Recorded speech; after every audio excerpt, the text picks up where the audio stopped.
ইউনিয়নের সুষম বন্টনের মাধ্যমে আমরা টিউবওয়েল স্থাপন করতে সক্ষম হই। এরপর থেকে এই সংগঠনের যাত্রা শুরু হয়। বাংলাদেশে প্রথমবারের মতোই আমরা জাঁকজমকপূর্ণ অনুষ্ঠান করি। এরপর থেকে যাত্রা আমি 2017 সালে প্রথমবারের মতো সভাপতি নির্বাচিত হই।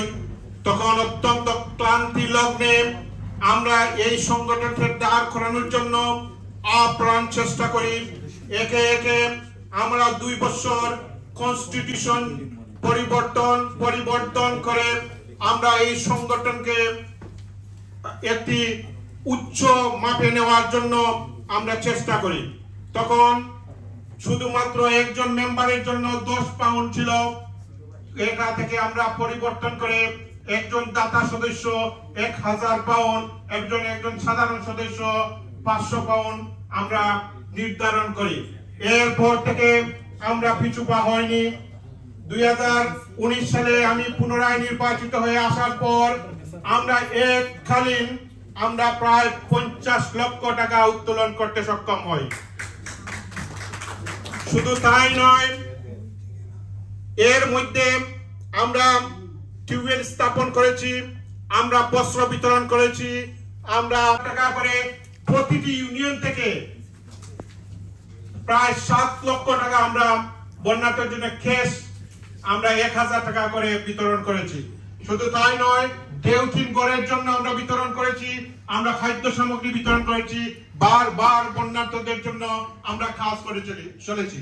আমাদের এই ফান্ড থেকে আমরা একটা পয়সাও খরচ করিনি। আমরা সর্বোচ্চ রিক্সা বিতরণ করতে গিয়ে আমরা 1 সপ্তাহের মধ্যে, আপনারা জানেন 1 সপ্তাহের মধ্যে 9টা ইউনিয়ন থেকে আমরা 27 জন মানুষ নির্ধারণ করি এবং এই 27 জন থেকে 25 লক্ষ এবং রাজনীতিবিদদের নিয়ে অসংখ্য মানুষ, সম্পূর্ণ হল ভর্তি মানুষের মধ্যে আমরা রিক্সা বিতরণ করি। এটা আমাদের একটা সাকসেসফুল রিক্সা বিতরণ অনুষ্ঠান ছিল। সম্মানিত সুধীজন, আমাদের এই সংগঠনে বর্তমানে যে অবস্থা রয়েছে, আশা করছি জগন্নাথপুরের যারা উপস্থিত রয়েছেন তাদের প্রতি আমি দৃষ্টি আকর্ষণ করব। আসুন আমরা সকলে মিলে এই সংগঠনকে আরো উত্তরোত্তর সমৃদ্ধির দিকে এগিয়ে নিয়ে যাই। আপনারা জানেন Jagannathpur British Bangla education trust, যেখানে আমি 2010 সালে যখন আমি জেনারেল সেক্রেটারির দায়িত্ব পালন করি নির্বাচনের মাধ্যমে, তখন শুধু 1 কোটি 25 লক্ষ টাকা ছিল। তাও এখন যে জগন্নাথপুর ব্রিটিশ বাংলা এডুকেশন ট্রাস্টের বয়স 26 বছর, 27 বছরে 26 বছর হয়ে গেছে। কিন্তু এর মধ্যে 26 বছরে সেখানে 2000 পাউন্ড একজন ট্রাস্টি হতে হলে হয়, কিন্তু সেখানে মাত্র, এখন আমি বলবো মাত্র 3 কোটি টাকা সেখানে আছে। কিন্তু আমাদের এই 7 বছরে আমরা 80 লাখ টাকা উত্তোলন করতে সক্ষম হয়েছি। অতএব আমি 80 লাখ টাকা এখন হয়েছে। এখন আমি আজকে আমাদের এই প্রোগ্রামে উপস্থিত হয়ে 4 জন আমাদের ট্রাস্টি হয়েছেন। একজন আমি তাদের নাম বলবো, দয়া করে যদি আপনারা এখানে চলে আসেন উপকৃত হব। সেলিম রহমান, জগন্নাথপুর ব্রিটিশ বাংলা এডুকেশন ট্রাস্টের সাবেক সেক্রেটারি জেনারেল। সাজিদুর রহমান,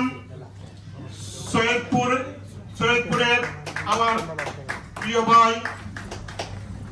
জাহাঙ্গীর আলম বাদল, তিনি আমাদের জগন্নাথপুরের নেই, তারপরে গোলাপগঞ্জ থেকে তাকে তিনি ফ্রেন্ডস অফ জগন্নাথপুর 500 পাউন্ড দিয়ে হয়েছে।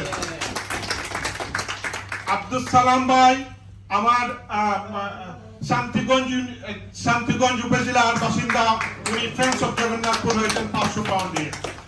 আজকেই আমরা 2000 পাউন্ড উত্তোলন করতে সক্ষম হয়েছি।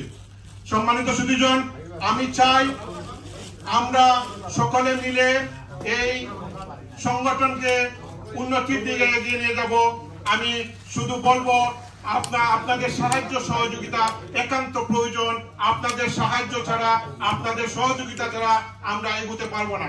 আপনাদের সকলকে আমি আমার পক্ষ থেকে আমাদের উন্নয়ন সংস্থার পক্ষ থেকে আমি সকলকে আন্তরিক মুবারকবাদ জানাচ্ছি এবং আমি দেখতে পাচ্ছি আমাদের রাজনৈতিক ব্যক্তিত্ব এখন এসে উপস্থিত হয়েছেন। জামাল আহমেদ খান, আমি তাকে মঞ্চে আসার জন্য অনুরোধ করছি। ধন্যবাদ আপনাদের সকলকে। এই বলে আমার বক্তব্য জমিনে আনছি। আল্লাহ হাফেজ।